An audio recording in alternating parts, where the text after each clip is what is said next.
High বন্ধুরা, একটা গান করছি, মনোযোগ দিয়ে শোনেন। গান গাইতে তো কষ্ট হয়, তোমাদের আনন্দ দেওয়ার জন্য গান গাচ্ছি। যদি ভালো লেগে থাকে একটা লাইক, একটা শেয়ার, একটা কমেন্ট করে যাবেন দয়া করে।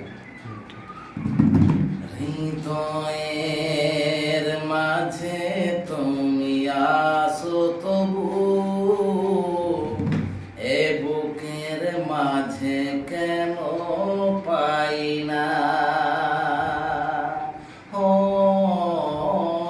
হৃদয়ের মাঝে তুমি আসো তবু,